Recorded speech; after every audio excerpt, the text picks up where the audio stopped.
The window of the birth of Jesus, the Nativity window, the Christmas window of Jesus, Mary and Joseph in the manger in Bethlehem with the angels. So it's a very beautiful window, and with this video we hope to show you the beauty of the colours of the stained glass.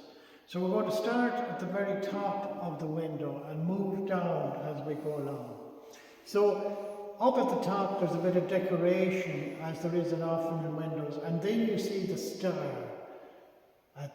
Fairly near the top you see the Star of David, and you see the light coming out from the star. So obviously the star was a very bright object in the sky, maybe something like a comet or a very bright star. And so that was the star that the wise men followed as they came to Bethlehem. So the next two people we see are the two angels. They're sitting there on a cloud.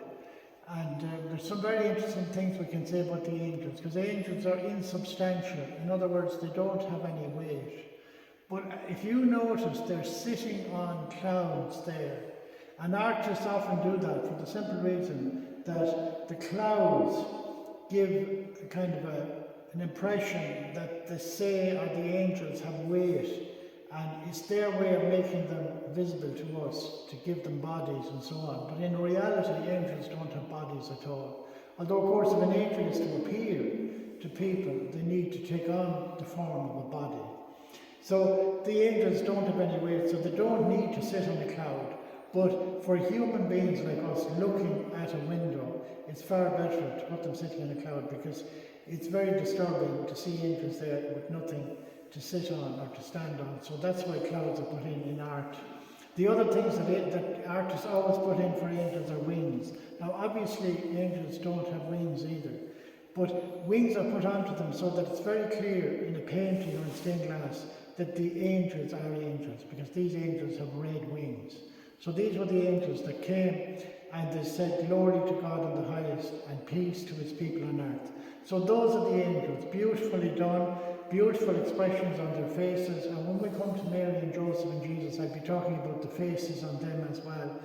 And so now we're going to come down to Joseph, and you see him with a lovely beard and a moustache, lovely face, and the halo on him, and the brown garment, and then a red garment. And he's so happy looking. He has a smile on his face, I think. I'm convinced it's a smile, delighted with the baby, and he has a stick as well. And also in art, there's a dispute among artists as to whether Joseph was young or old. At the birth of Jesus, he probably wasn't that old, but they often portray him as an old man with a stick. But he doesn't look that old there, although you can see even in his face, you can see the brow is furrowed a little bit. Then coming to Mary, dressed in blue, the colour that we often see Mary in stained glass and paintings and statues. Mary is often portrayed in blue. So to make it absolutely clear who it is, the artist wanted to always make it very clear who the person in the stained glass was, or a painting. They wanted to make it absolutely clear, so they had a convention that Mary would wear blue. And then she has her halo, and again she has a beautiful face.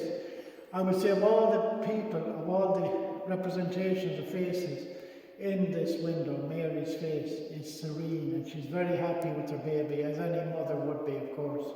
Very, very happy. And Mary knows that this is a very special baby as well. Then coming down to the baby Jesus, again, the artist has captured the whole essence of a newborn baby. Chubby flesh, chubby legs and arms and a head, and again a face, again, and the bald head, which is always a feature of a newborn baby. So that baby, newborn baby, has been captured very well. And then the clothes, what they call in the Bible the swaddling clothes, basically clothes to have him resting on, because it wasn't really much of a bed, the manger. And the manger is just really a bit of a feeding trough with straw or whatever in it, and not much, very rough we would say, like what people would have in a barn here or whatever. And then when you come down to the ground, then you see bits of straw, which we have in the crib as well, of course, and people often take the straw away with them from the crib. So we're coming to the end of Christmas, so I thought I'd do this window just as a final Christmas present to you, and also to wish you a happy new year. Jesus came to us here in Killasser as he did 2023 years ago. And he came here. And I just want to say at the very bottom of the window it says Thomas Canon Judge, Parrochus de Killasser, me fieri fecit, AD 1900.